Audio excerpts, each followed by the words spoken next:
Comment est-ce que je pourrais résumer? La peur peut être une émotion trompeuse. Ce qui de loin peut sembler effrayant ne l'est pas forcément quand on s'en rapproche. Nous avons souvent peur de ce que nous sommes conditionnés à craindre. Les gens derrière les masques, les endroits inconnus et sombres. Fais gaffe, on ne doit voir que moi et le conteneur dans le cadre.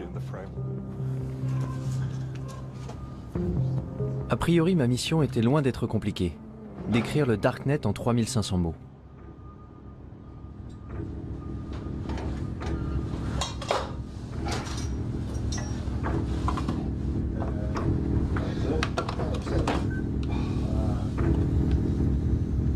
Alors comment je m'étais retrouvé là?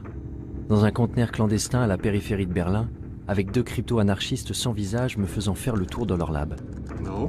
Non, tu ne filmes pas mes doigts. Jamais? Compris? Ok. Un des trucs qui m'intéresse en ce moment, c'est de fabriquer un dispositif qui reproduise la norme de communication vocale sécurisée de l'armée américaine, mais qui serait accessible à tous. Comme ça, n'importe qui pourrait se connecter avec ce petit appareil et crypter sa voix en utilisant les lignes téléphoniques traditionnelles. Mais qui cette puce aiderait-elle au final? Des terroristes pour voler à couvert? Ou des révolutionnaires dans les régimes dictatoriaux? Quand j'étais jeune, j'ai lu 1984. Et c'était comme... En un sens, il était visionnaire, mais d'un autre côté, il était très optimiste, parce qu'il ne pouvait pas imaginer les développements technologiques que nous avons connus depuis. Et d'un point de vue technologique, c'est déjà bien pire. Ça donne une société qui vit en état de surveillance permanente. 1984? Je suis né en 1984. Oui, ça c'est moi juste là. C'est précisément l'année qu'Orwell avait imaginé comme étant le début de la fin de notre vie privée. Un monde dans lequel Big Brother nous surveillait en permanence. Mais personne n'y prêtait vraiment attention. Pourtant, c'est cette année-là que les familles heureuses ont pu installer le premier ordinateur Macintosh chez elles. Hello, I am Macintosh. 10 ans plus tard, ma génération serait déjà dépendante aux écrans. We installed the internet on our computer just a short time ago, and I haven't been able to get the kids off it ever since. Petit à petit, nous sommes tous devenus accros. Ça a commencé avec des jeux, des chats, des emails, même des films. Nos goûts se sont développés avec Internet. Mon premier amour, mon deuxième amour, mon troisième. ICQ, puis Facebook, Google, Twitter. Arrivé à l'âge adulte, j'avais passé une bonne partie de mon temps en ligne. Pourtant, je ne m'étais jamais dit qu'il pouvait y avoir une autre facette à explorer. Le fameux Deep Web. À vrai dire, je n'avais pas la moindre idée de la façon de le trouver. Donc j'ai commencé comme tout le monde, par une recherche sur Google.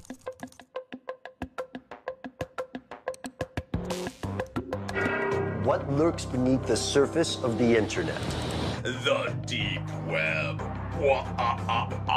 What is it exactly? Well, it's kind of a vague term because it's comprised of anything that's just not indexed by search engines. Ok, tout ce qui n'est pas indexé. Je n'irai donc pas bien loin avec Google. If we want to compare the size, then one great analogy is that the surface internet, the stuff that's indexed by Google, that would be sort of like the tip of an iceberg.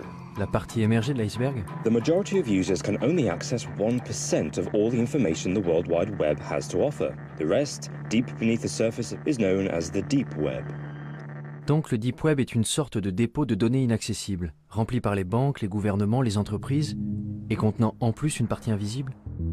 There's the regular internet, and then there's something called the darknet, an underground system of anonymous websites that are untraceable. Qu'est-ce que le Darknet? Pendant longtemps, tous ceux qui voulaient agir en secret, acheter de la drogue ou des objets volés, trouvaient que c'était très difficile à faire dans le monde réel. Parce que dans le monde réel, il faut rencontrer le vendeur et ensuite, il faut le payer d'une façon ou d'une autre.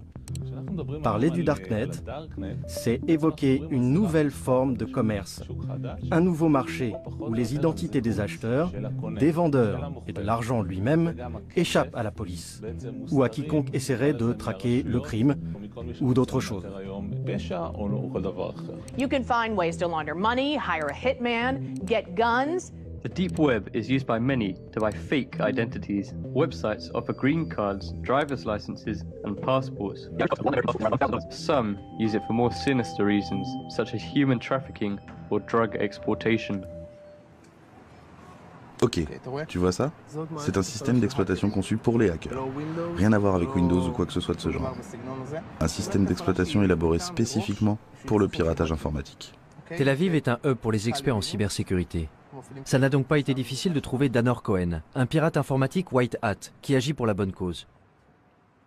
La première chose que Danor m'a montré, c'est à quel point ceux qui utilisent l'Internet ouvert sont vulnérables et exposés. Tu vois ça? Il y a le mot de passe réseau. Incroyable, non? Maintenant, imagine que tous tes secrets, tous tes mots de passe bancaires, ton Gmail, ton Facebook, toutes tes conversations privées, que tout ça soit visible avec un seul mot et envoie. En faisant le tour du quartier, Danor avait pu s'introduire dans l'ordinateur de pratiquement tous les gens à 100 mètres à la ronde. Comme les hackers, ils pouvaient intercepter mes informations sur Internet, tout comme la police pouvait utiliser ces mêmes outils pour surveiller les criminels. Si on est sur l'Internet ouvert et qu'on parle d'un trafic de drogue, il y a des systèmes qui balayent le réseau automatiquement. Il n'y a pas d'intervention humaine là-dedans. Et tu seras rapidement convoqué pour enquête. Mais sur le Darknet, rien ne permet d'arrêter à temps quelqu'un de faire ce qu'il veut. Je veux qu'on comprenne parfaitement ce qu'est le Darknet. Vous installez un logiciel dont la fonction essentielle est de cacher votre activité. Well, you're going to need some software. One of the most popular is called Tor.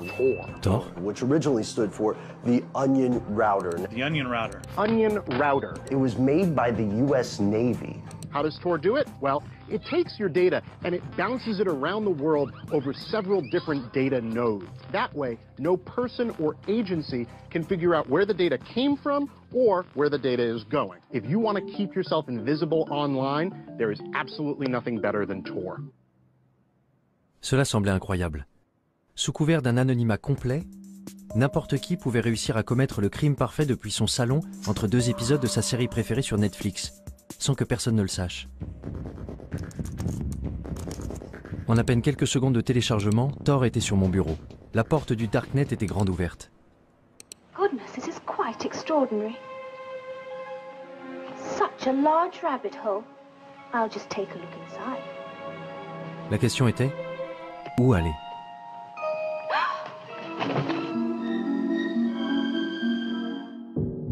Mon premier arrêt a été le wiki caché. Ce n'était pas vraiment différent d'une page Wikipédia classique, seul le contenu était un peu plus... enfin, je sais pas, voyez vous-même. Des drogues, beaucoup de drogues. De l'herbe, de la cocaïne, de l'héroïne, de la méthamphétamine en cristaux. L'anonymat est quelque chose de très difficile et de rare à obtenir. Et pour cela, Tor est ce qu'il y a de mieux. Si je devais faire quelque chose d'illégal, j'utiliserais Tor pour le faire. Et la liste s'allonge avec des tueurs à gages, des offres pour éliminer des hommes politiques. 58 000 € pour tuer un journaliste? Comment? C'est tout ce que je vaux? Les portes sont grandes ouvertes. Rien ne peut vous arrêter. Il n'y a pas de loi, pas d'ordre, pas de justice, rien. C'est pour ça que Tor est dangereux. Très dangereux. Les drogues et les armes n'étaient pourtant que la surface du Darknet. Il y avait de nombreux groupes et forums communautaires pour satisfaire les désirs les plus sombres de l'humanité. Les néo-nazis y avaient évidemment fait leur place. Ensuite, il y avait ceux qui donnaient dans la torture animale. Les 10 principales raisons de tuer un gosse, mon Dieu, de la pédophilie. L'endroit le plus bizarre que j'ai trouvé, ça doit être le Cannibal Café, au service de l'humanité. Ah ouais? Vraiment? Je peux vous raconter des réunions avec des officiers de police où ils s'arrachaient les cheveux. On ne sait pas quoi faire avec ce truc. C'est un cauchemar. Un Sodome et Gomorrhe virtuel moderne. Ça ressemblait vraiment à un cauchemar. Si les règles du jeu changeaient, comment faisait la police pour rattraper son retard? Et avait-elle au moins une chance de pouvoir le rattraper? Ça tourne? Je peux commencer? Je suis curieux de savoir comment le Darknet a changé l'apparence du crime. Le visage du crime a changé. Aujourd'hui, on voit que le crime passe de plus en plus du monde physique au monde en ligne. Pourquoi? Tout simplement parce que les gens ont tendance à croire que dans le monde en ligne, ils sont plus anonymes et peuvent commettre des crimes sans se faire prendre.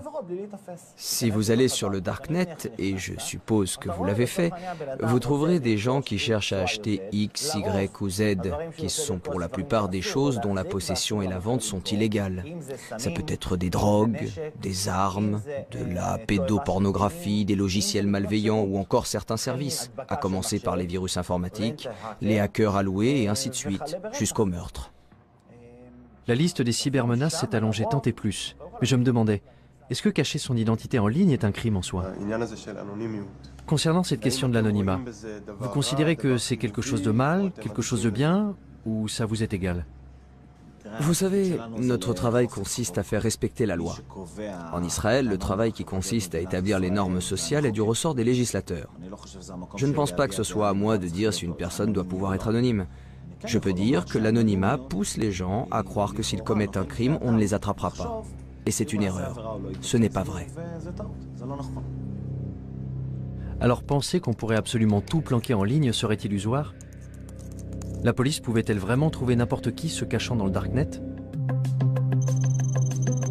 Il m'a fallu poser un certain nombre de questions intrusives et embarrassantes avant que je trouve quelqu'un de ce monde numérique souterrain qui accepte de me rencontrer en personne. Mais où se rencontrer dans la vraie vie? J'avais peut-être vu trop de films, mais un entrepôt abandonné me semblait approprié. Je suis quelqu'un de très normatif, c'est vrai.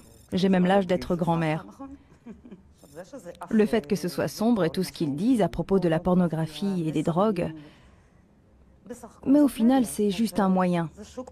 C'est un marché comme un autre. Un marché noir, mais c'est juste un moyen. Je vois ça comme quelque chose de très positif. Tant que vous restez fidèle à vos principes. Vous ne me verrez pas chercher de la pornographie ou des sites de paris en ligne. Parce que ça ne m'intéresse pas. En revanche, des tueurs à gages, peut-être. J'étais furieuse de ne pas pouvoir acheter là où je voulais un produit que je voulais. J'ai fait une recherche sur Internet et j'ai appris l'existence du navigateur Tor. J'y suis allée et j'ai vu par moi-même. C'est un monde fascinant. C'est une poudre qu'on utilise pour faire du hash soi-même. Beaucoup de gens le font. De la cocaïne? De la cocaïne aussi. Les médecins prescrivent bien de la Ritaline. Pourquoi commander de la cocaïne illégalement? C'est ce qui vous met en colère? Il n'y a pas de raison d'être en colère, c'est une vitrine. Ils ne font que montrer leurs marchandises. Et bien sûr, Shoshi n'était pas du tout telle que je l'avais imaginée. Elle ressemblait plus aux amis de ma mère qu'à quelqu'un qui utilisait le Darknet. Allez, ça ne vous fait quand même pas un peu peur? Ce n'est pas effrayant. Ce qui est effrayant, c'est ce que vous en faites. Vous pouvez faire de mauvaises choses avec, c'est vrai, mais le Darknet en tant que tel n'est pas effrayant. J'ai tendance à être méfiant vis-à-vis des gens qui me disent qu'il n'y a rien à craindre. Le Darknet n'était-il pas vraiment qu'un marché noir équivalent à eBay? La technologie a toujours eu un double visage, selon l'usage que l'on en fait. Prenez l'imprimante 3D par exemple. Fais descendre l'arme. Roy Cezana en a utilisé une pour imprimer en 3D un revolver dont il avait téléchargé le modèle sur le Darknet. Puis il est entré en douce dans un rassemblement universitaire où il y avait les hommes politiques les plus importants d'Israël. Il a dit que le plus drôle dans tout ça, c'est que tout le monde était debout autour et regardait. Le côté spectaculaire, c'est cette fabrication rapide et personnalisée. C'est ce qu'on appelle le rapid manufacturing en anglais. Autrefois, la production ne pouvait se faire que dans des usines géantes valant des millions de dollars. Aujourd'hui, n'importe qui peut avoir ces machines à la maison. Une imprimante 3D qui peut servir à imprimer un revolver. Les gens ont ça chez eux.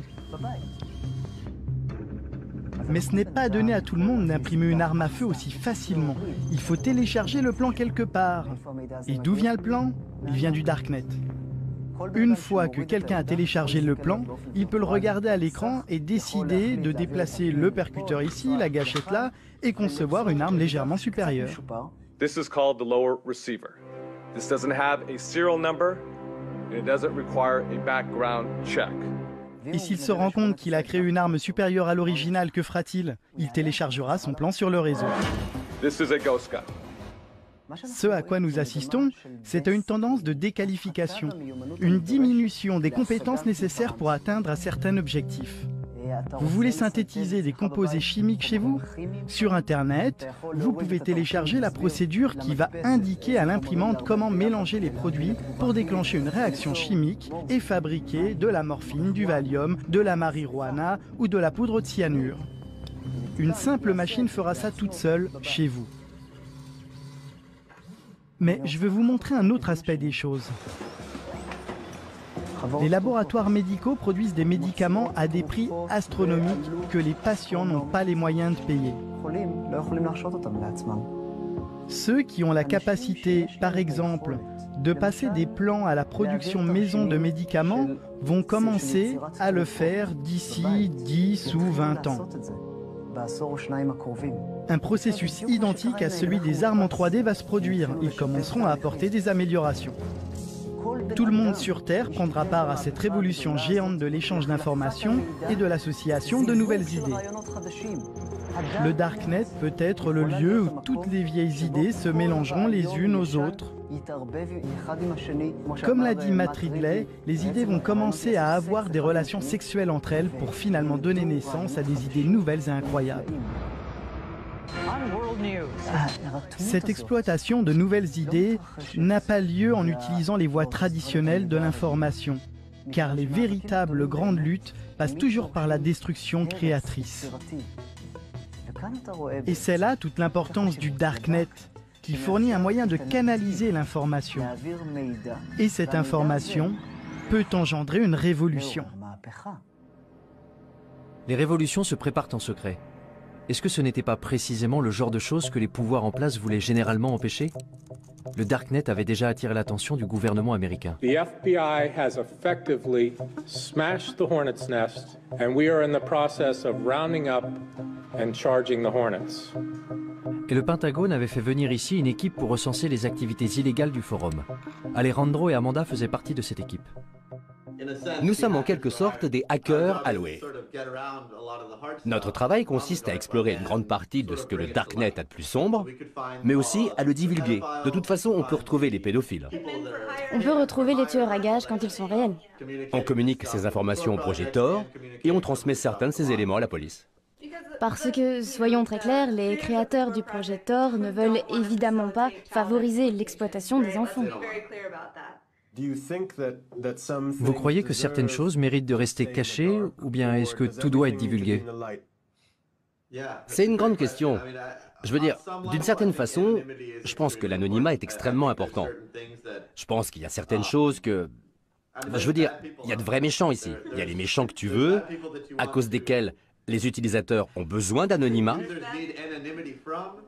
Et puis, il y a ceux qui utilisent l'anonymat pour de mauvaises raisons. Je pense vraiment que l'anonymat est important. Je ne suis pas pour la suppression totale de l'anonymat. Mais pourquoi l'anonymat est-il important? Eh bien, à cause de... Du droit à la vie privée. Oui, le principe du droit à la vie privée. Et dans quel but? Pourquoi on en a besoin? L'exemple classique que le projet Tor utilise presque toujours pour illustrer ça, ce sont les régimes oppressifs. Et ce n'est pas un exemple théorique. L'histoire montre qu'à chaque fois qu'il y a un progrès révolutionnaire, ça commence toujours de façon clandestine. Quand j'y pense, je me dis que si, disons dans le cas d'un scénario futuriste et apocalyptique, si mon gouvernement s'en prenait à moi et que je veuille par exemple entrer en rébellion, je voudrais que quelque chose de ce genre existe. C'était vraiment la dernière chose que j'aurais pensé entendre venant d'un employé du gouvernement américain. Entendre que, bien qu'enfoui au fin fond de leur cerveau, il y avait un scénario digne d'Orwell. Le genre d'idée qu'on prête davantage aux anarchistes. Instead of privacy, we have permission. It's about control, isn't it? It's about the incremental eradication of freedom. C'est Julia Touriansky, une propagandiste anti-étatique autoproclamée. Don't police me. Statism is death. Mon Dieu. Join me in my love affair with freedom. Vie privée, contrôle, liberté. This is Anarchast. C'étaient les maîtres mots d'un petit groupe qui militait pour de nouvelles alternatives face à un système défaillant. Les gens ont très facilement peur de la nouveauté. Et ça, ce sont des idées nouvelles. Hacker, anarchiste, darknet, des mots qui sonnent louches.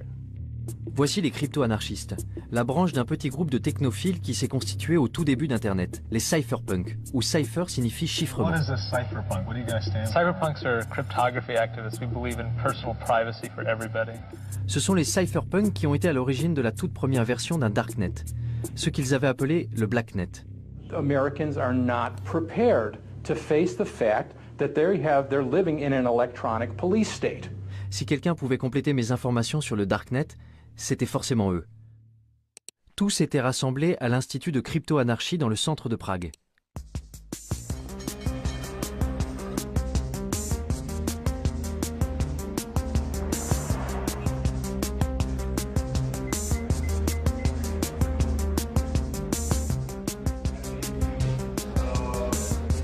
Parallelnipolis représente des outils et des moyens pour protéger nos libertés contre les tendances autoritaires des institutions politiques et sociales. Désolé, c'est vraiment privé. Vous ne pouvez pas prendre ces personnes en photo, ok? Pénétré dans le congrès des hackers à Parallelnipolis, je ne savais absolument pas dans quoi j'étais sur le point de m'engager. J'étais même tellement incertain que j'avais fait le tour du pâté de maison avant de me décider à entrer. Et quand j'avais finalement pu trouver quelques participants pour parler devant la caméra, ce n'était pas sans condition. C'est bon? Super. On entre?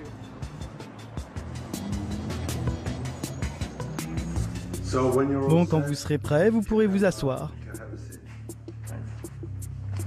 Pourquoi ce masque? Pourquoi ce déguisement? Eh bien, je pense qu'aujourd'hui, il est très important de protéger sa vie privée. Et vous savez, il y a beaucoup de reconnaissance faciale dehors. On vit à une époque où les algorithmes informatiques automatiques recherchent les visages dans tous les médias. Et je ne veux vraiment pas que mon visage me suive partout où je suis. Si tu veux me rencontrer, si tu veux me voir, viens me voir en personne. Les médias, c'est pas mon truc. Alors comment est-ce que tu parles de toi?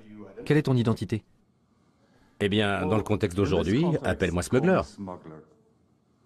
Et ta mère, comment t'appelle-t-elle? Ça, je ne te le dirai pas. Demande à ma mère. Fondamentalement, la raison pour laquelle nous voulons le respect de la vie privée, c'est parce que cela permet une action humaine libre, conforme à notre propre volonté. L'homme se développe quand il utilise son propre esprit et fait ses propres choix, bons ou mauvais, et qu'il en assume les conséquences. Voilà comment on grandit. Tu dois être capable de te planter sans te faire démolir. Mais quand quelqu'un te surveille, quand tu dois avoir peur, si tu dois baisser la voix pour parler de certaines choses, tu empêches le développement de l'homme, l'évolution de l'homme.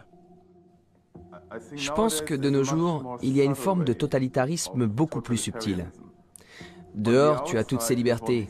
Tu peux porter ce que tu veux, tu peux faire ce que tu veux, tu peux être gay. Tout va bien, parce que tu sais, nous sommes des gens libres. Dans les systèmes totalitaires précédents, le fait de ne pas être libre était beaucoup plus clair pour les gens.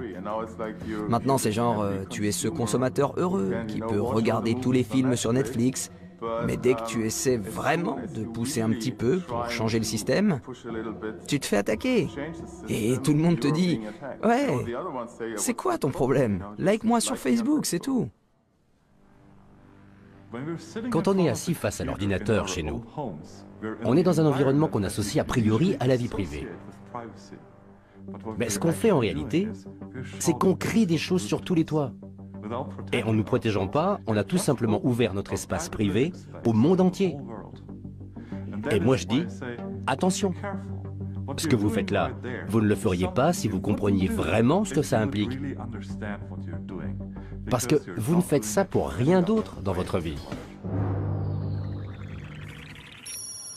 Je n'ai jamais été particulièrement soucieux de la vie privée. Quand j'ouvre une appli sur mon téléphone, je ne me demande pas vraiment où ces données vont finir. Facebook, Google, ce sont des systèmes de surveillance. À chaque fois que tu utilises un produit qui est gratuit, il faut bien que l'entreprise paie ses salariés. Ce qui signifie que tu n'es pas vraiment le client puisque tu ne payes rien. Ça veut donc dire que le produit, c'est toi. Je ne vais pas arrêter d'utiliser Facebook. Je ne vais pas arrêter d'utiliser Google. Pas tant qu'ils ne se mettent pas à pourchasser les gens et à les tuer. L'idée que les gens de ma génération arrêtent soudain d'utiliser un média social semblait un peu folle. Et grosso modo, mes amis étaient de mon avis.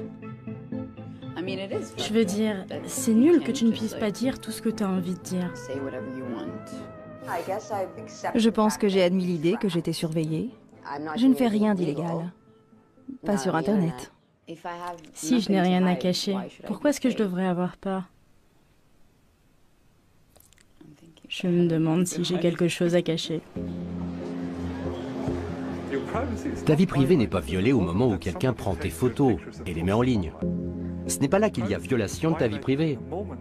Il y a violation de ta vie privée quand quelqu'un veut tes photos et les stocke. C'est à ce moment précis qu'il y a violation. Quelqu'un qui prend tes données et qui les stocke. Parce qu'il pourrait avoir envie de les utiliser. Et c'est cette menace du pourrait que nous percevons tous inconsciemment. Tout le monde fait quelque chose de mal. Peut-être que tu trompes ta femme, ou que tu étais ivre à cette fête, et tu as gardé cette photo ridicule de toi. Et ensuite, ils peuvent utiliser cette information pour appliquer une loi qu'ils n'appliquaient même pas avant. Ou alors tout simplement pour te faire chanter publiquement. Quand tu es dans un état où tu n'as pas d'intimité, où tu n'as pas d'anonymat, tu es toujours inquiet à l'idée que quelqu'un te surveille. Quelqu'un qui te punirait physiquement, ou dirait du mal de toi dans ton dos, ou te ferait honte. Chez les humains, la honte est une arme de destruction massive.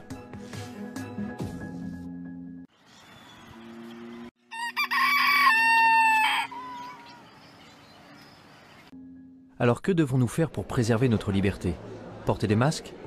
Pendant tout ce défilé de mode imprimé en 3D, je n'arrêtais pas de penser à quel point il était paradoxal de croire qu'on ne pouvait être libre qu'en se cachant. Particulièrement en Occident, où nous sommes tellement habitués à tout exposer. J'étais au Caire au moment du printemps arabe, en même temps que Shira Frenkel, qui écrivait sur les événements dramatiques qui s'y déroulaient. Hey, Shira. Désormais, elle écrit pour BuzzFeed des articles sur les technologies de cryptage comme Tor. En Occident, on croit que le Darknet est noir et diabolique et malveillant, alors qu'ailleurs dans le monde, on ne l'appelle pas le Darknet. On ne le voit pas comme un terreau diabolique. On considère que c'est un lieu pour échanger l'information librement et en toute sécurité. J'ai rencontré des militants LGBT dans certains pays d'Afrique et du Moyen-Orient qui considèrent que c'est un des seuls refuges qui leur reste. Et quand je leur dis qu'aux États-Unis nous l'appelons le Darknet, que c'est comme ça que nos hommes politiques l'appellent, ils rient et ils trouvent que c'est absurde. Ils disent « Mais c'est là où nous sommes en sécurité, c'est là que nous pouvons parler, c'est là que je peux être moi-même en sécurité. » Il y a donc de grandes parties du monde où le simple fait d'être connecté suffit à vous faire arrêter. Alors pour ces gens qui savent qu'ils ne sont pas en sécurité en ligne, qu'ils ne sont pas en sécurité, ne serait-ce que pour envoyer des emails ou faire partie de groupes Facebook, les technologies cryptées peuvent effectivement être une bouée de sauvetage. Je pouvais comprendre cette nécessité du Darknet pour ceux qui vivent sous un régime dictatorial. Mais la liberté est un des fondements des sociétés démocratiques, non? Aujourd'hui, nous sommes à la croisée des chemins entre deux systèmes gouvernementaux en compétition.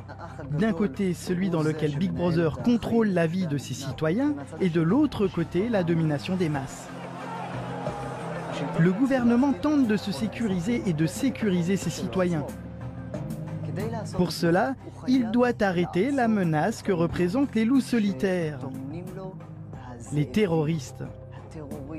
Ceux qui voudraient faire tomber le gouvernement par la force. Et parfois aussi, ceux qui veulent le faire tomber sans faire usage de la force. Le peuple exige la justice sociale. La question qui se pose est, comment le gouvernement peut-il empêcher l'action des terroristes et des criminels sans nuire à la liberté d'expression? Et il n'y a toujours pas de réponse satisfaisante à cette question. Que feriez-vous si votre devoir était de protéger votre population et que vous voyez une énorme menace? Vous deviendriez hystérique et vous commenceriez à surveiller absolument tout le monde. Parce qu'un seul terroriste qui vous glisserait entre les doigts représenterait un tel danger que vous ne pourriez tout simplement pas prendre le risque de commettre une seule erreur. S'il suffisait d'un terroriste pour nous rendre hystériques, alors 19 d'entre eux répartis dans 4 avions avaient suffi à mettre le feu au monde entier.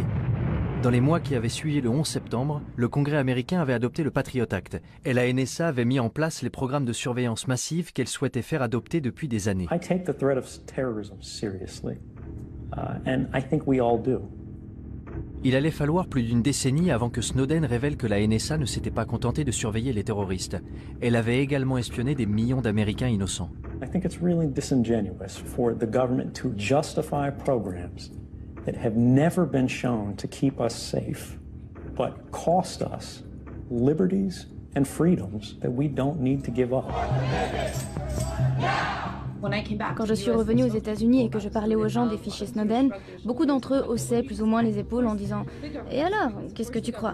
Bien sûr que le gouvernement fait ça, bien sûr que le gouvernement nous surveille de telle et telle façon. » Et là, j'ai trouvé que c'était intéressant. Que d'un côté, il y ait ces fichiers, ces documents qui allaient révéler d'une manière sans précédent la façon dont le gouvernement nous espionnait, et qu'en même temps, il y ait des Américains qui haussent les épaules en disant simplement « Et alors ?» Ils disent qu'ils veulent l'information parce que c'est pour notre bien. Eh bien, ça pose un problème. D'abord, parce qu'ils recueillent et récupèrent absolument tout ce qu'ils peuvent, uniquement parce qu'ils en ont le pouvoir, et aussi parce que, pour être honnête, si vous êtes au gouvernement, si vous faites ce genre de travail, il y a de grandes chances pour que vous ayez une sorte de tendance obsessionnelle au contrôle, psychologiquement parlant. Ils aiment contrôler. Ils ne veulent rien laisser au hasard.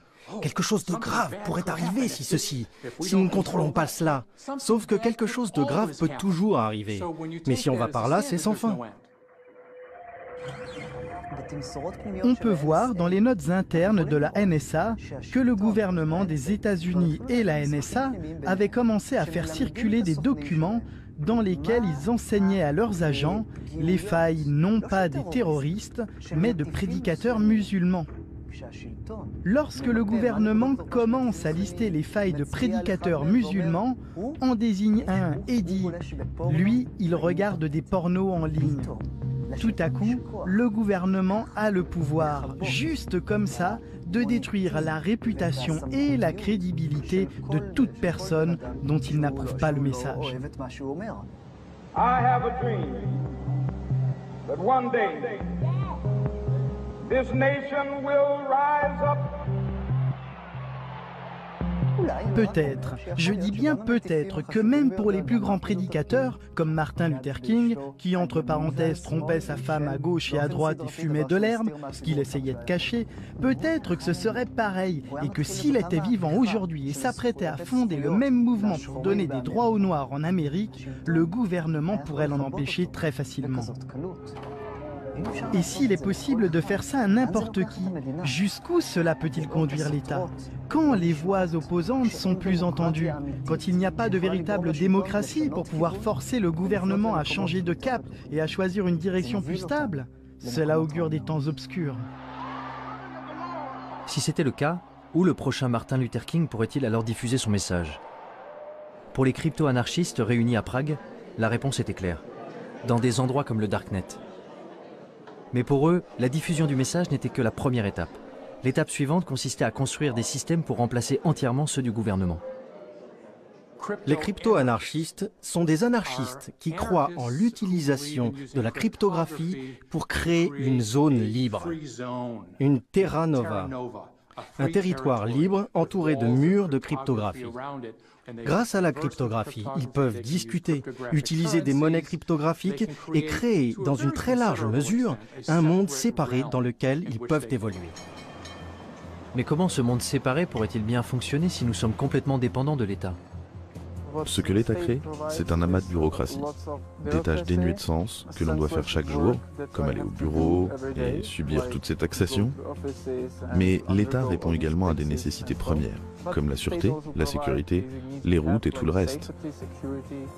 Cependant, toutes ces choses peuvent être fournies par le secteur privé au moyen d'outils décentralisés.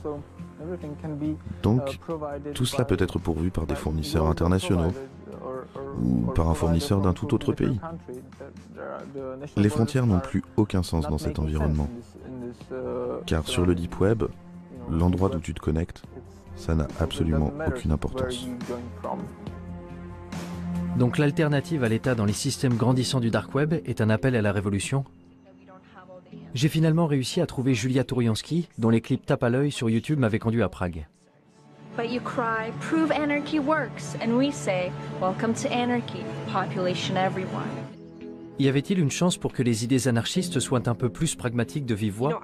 Vous savez, je pense que les gens ont besoin de conseils. Les gens ont besoin d'un certain degré de gouvernance. La différence, c'est que la gouvernance ne doit pas être imposée aux gens. Aussi longtemps qu'on peut se désengager et partir, alors moralement, c'est en accord avec une philosophie anarchiste. Donc bon, je ne suis pas naïve. Je ne pense pas qu'il y aura un grand effondrement qui nous donnerait une magnifique anarchie.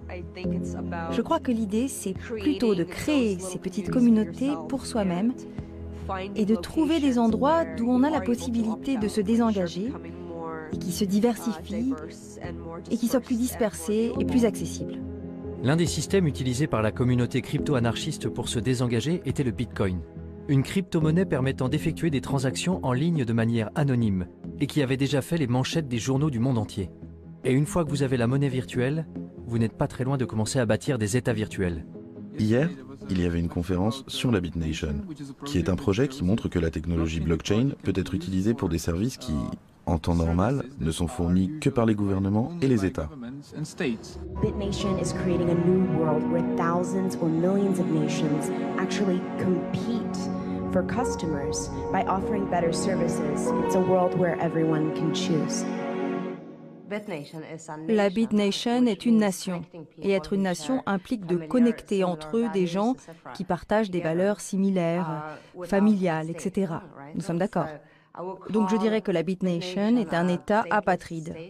Si vous dissociez la gouvernance du territoire, vous n'avez pas à craindre pour vos propres principes de gouvernance. En parallèle de l'État apatride, il y aurait des crypto-marchés en ligne pour les produits de tous les jours. En gros, la version familiale et conviviale de ce que j'avais déjà vu sur le Darknet. Il y aura des crypto-marchés décentralisés, anonymes, qui seront techniquement impossibles à fermer par le gouvernement. Le système financier et social va s'effondrer.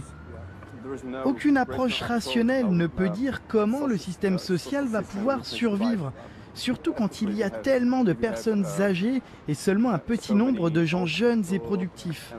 Je pense donc que le système social du gouvernement va s'effondrer.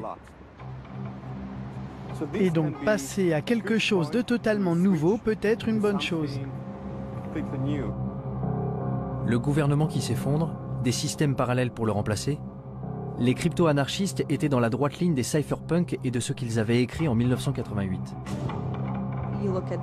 Regarde ce que les cypherpunks écrivaient avant que la technologie d'aujourd'hui existe. Je veux dire, ils peuvent être fiers d'eux.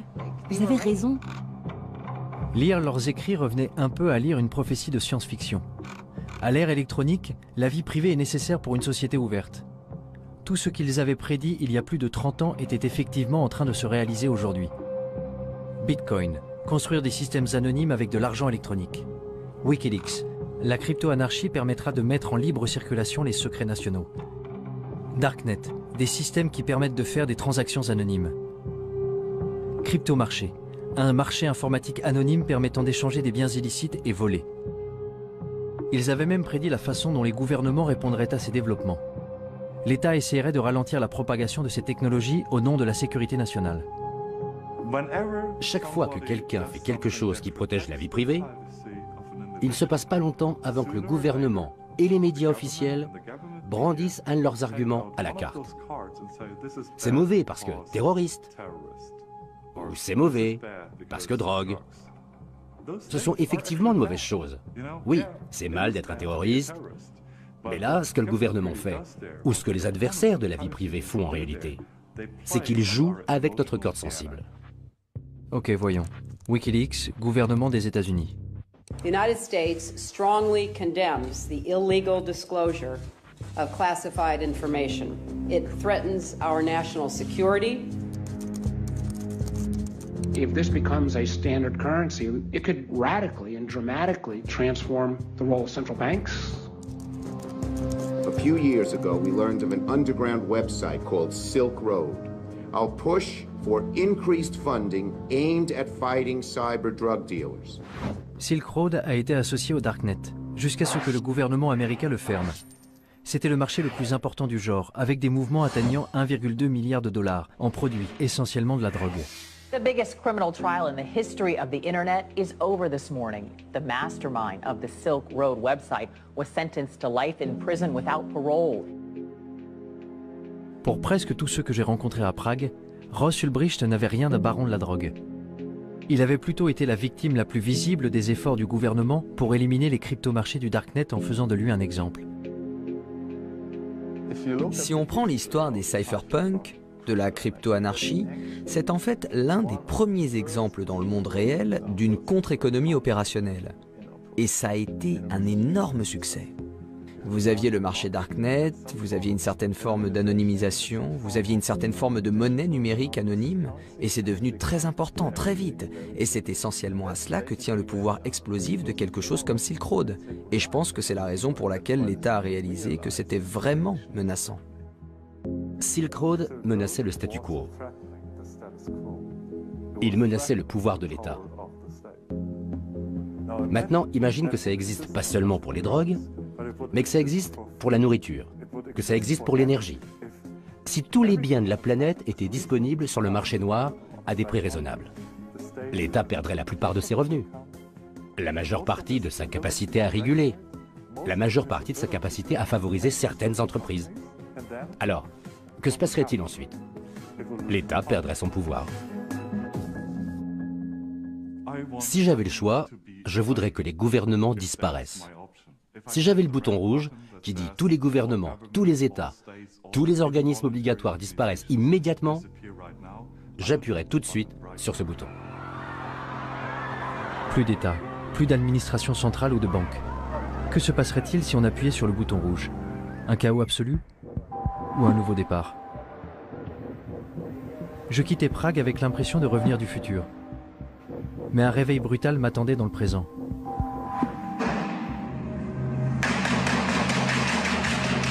Deux attentats à Paris, un aux États-Unis, un avion abattu en Égypte. N'avions-nous pas effectivement besoin de protection plus forte vis-à-vis de ces gens, même au prix du sacrifice d'un peu de confidentialité? You can't have 100% security and also then have 100% privacy and zero inconvenience.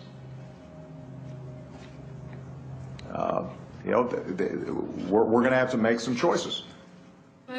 J'étais à Washington il y a quelques mois et j'ai parlé à de nombreux hommes politiques. C'était juste après les horribles attentats de Paris et juste avant l'attaque terroriste de San Bernardino en Californie. Et de nombreux hommes politiques disaient « C'est de la faute du Darknet, c'est de la faute de Tor et c'est de la faute des technologies de cryptage ». Cette semaine-là, il y a eu de nombreux reportages dans la presse sur la façon dont les terroristes impliqués à Paris avaient communiqué entre eux et avec les dirigeants d'ISIS en Iran ou en Syrie par l'intermédiaire de Tor. The dark web. The US believes ISIS and others are now using the most covert part of the online world to recruit fighters, share intelligence, and potentially plan real-world attacks. Et dans les semaines qui ont suivi, il s'est avéré que non seulement ils n'avaient pas utilisé la technologie cryptée, mais qu'ils avaient même échangé des SMS entre eux. Je pense que pour les hommes politiques, rejeter la faute sur le dark web est vraiment un moyen facile pour se laver les mains d'un échec des services de renseignement. Pourquoi dire « nous avons raté un SMS » ? Pourquoi dire « nous avons raté un coup de fil » quand on peut dire « non, non, tout ça s'est passé sur le dark web. Nous n'avions aucune chance de connaître les horreurs qui allaient se passer. » C'est un joker pour dire « nous n'avons rien raté ». C'est facile de prendre le Darknet comme bouc émissaire, de dire que s'il n'existait pas, nos vies seraient plus sûres, mieux protégées. Mais le Darknet a toujours existé sous une forme ou une autre. Je vais vous parler de la première fois où je suis entré sur le Darknet. J'avais 4 ans, et à chaque fois que mes parents ne voulaient pas que je comprenne quelque chose, ils parlaient en yiddish. Le yiddish était leur Darknet à eux. À l'âge de 4 ans, je vivais dans 2 réseaux parallèles. Dans le réseau ouvert, en hébreu, et dans le réseau en yiddish, où je pouvais sentir les émotions, voir les regards, et sentir la colère, entre autres, mais pour moi, tout était crypté. Alors le Darknet n'est pas seulement un lieu, il correspond à un besoin fondamental que nous avons tous. Selon Yanky Margalit, un évangéliste pour le mouvement pour concilier l'homme et l'évolution, notre façon de penser avait besoin d'un reset. Le Darknet est un endroit très intéressant. Les gens qui maintiennent le Darknet, ceux qui le construisent, Les idéalistes qui en assurent le fonctionnement sont le genre de personnes qui croient très fortement au droit à la vie privée et à la capacité de le sauvegarder. Tout ce que je sais, c'est que notre combat pour une vie privée telle que nous l'avons connue est pathétique. C'est pathétique, parce que c'est un combat que nous avons perdu depuis bien longtemps.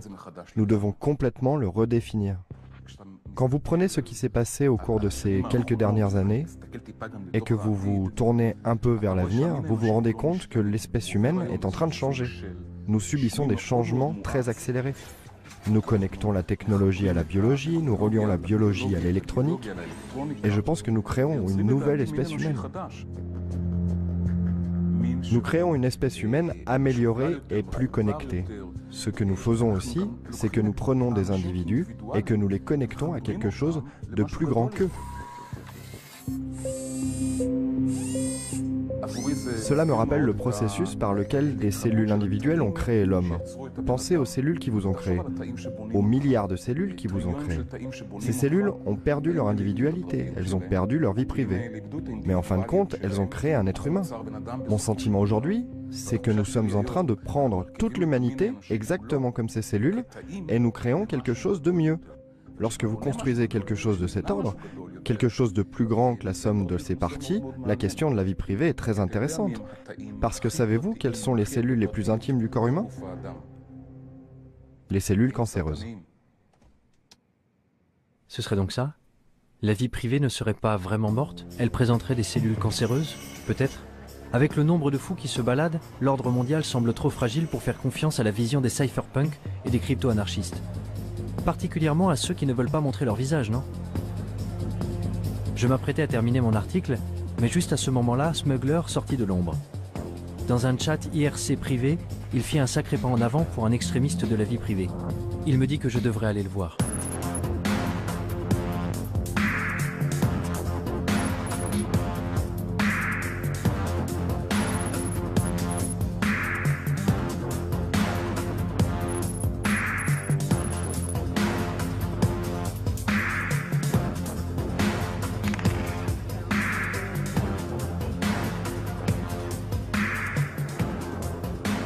Se balader dans les rues de Berlin avec deux types masqués m'a mis un peu mal à l'aise, même si nous nous étions déjà rencontrés une fois. Je me demande ce que le chauffeur de taxi a bien pu penser. Réfléchis à ça. Psychologiquement, les raisons pour lesquelles tu étais nerveux et... Non mais regarde-toi. Mais la peur peut être une émotion trompeuse. De quoi était-je censé avoir peur au juste? Des cellules cancéreuses? Ou de renoncer à la vie privée et à l'individualité pour devenir un seul et grand organisme? Tu ne peux pas faire travailler tous les gens de la même façon. Et on observe ça aussi dans la nature. En agriculture, par exemple. Si tu utilises exactement les mêmes méthodes, exactement les mêmes cultures tout le temps, tôt ou tard, ton exploitation agricole déclinera. Parce que la réalité a besoin de la diversité pour se stabiliser. Coupe la caméra maintenant.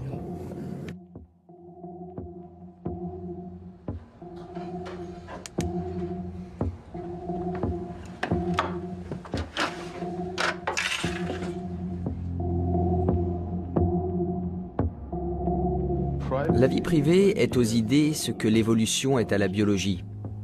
Tu sais, pour qu'un écosystème soit sain, il faut des niches locales et il faut une transformation. Il faut aussi différents types d'organismes qui mutent, qui évoluent. Un certain nombre d'entre eux vont mourir, d'autres vont prospérer et globalement, c'est une structure très résistante. C'est la même chose pour une société en bonne santé. Il faut de nombreuses idées différentes et les bonnes vont effectivement survivre. Et si tu penses à ce futur, où toute l'humanité ne serait qu'un seul organisme allant dans une seule direction, il suffit d'un seul bug pour tuer le tout. Et c'est terminé. Game over. Et ce sera pire que nos pires craintes de guerre nucléaire. Je veux dire, rappelle-toi ce que nous avions avec le Troisième Reich en Allemagne. Imagine maintenant le Troisième Reich à l'échelle mondiale et aucun autre pays pour l'arrêter. Quel bordel! Malgré tous nos progrès, malgré tous les avantages de notre monde interconnecté, l'histoire serait tout de même condamnée à se répéter? Nous abordons un futur que nos parents ne pouvaient pas imaginer. Savoir ce qui en ressortira, c'est de la science-fiction. Mais moi, je ne veux pas vivre dans un futur où tout est contrôlé. Chaque bit de technologie, chaque bit d'information, comment il faut construire les choses, ce qu'il faut penser. C'est si énorme que George Orwell doit se retourner dans sa tombe. Parce que je ne crois pas qu'un tel futur sera vraiment durable. Alors à quel moment votre travail sera-t-il achevé? Jamais. Non, jamais. Je veux dire, certaines personnes travaillent pour la surveillance, et nous travaillons pour renforcer l'anonymat. On n'y arrivera jamais, mais c'est un idéal à viser. De plus, même si nous travaillons pour plus de vie privée, ça ne veut pas dire que qui que ce soit va arrêter de travailler pour la surveillance. Donc tant qu'ils travaillent sur la surveillance, nous, on a un travail à faire. Mais certains diraient, je ne sais pas, que vous êtes peut-être paranoïaque. C'est vrai, vous n'êtes pas des criminels purs et durs, vous ne vendez pas de drogue, vous ne... je sais pas... Mais je veux dire qu'il y a beaucoup de... Je crois que toute la discussion... C'est bizarre le tour qu'a pris cette affaire. Que ce soit à nous de devoir nous défendre. Tu sais pourquoi tu as des rideaux dans ton appartement? Pourquoi tu fermes ta porte à clé?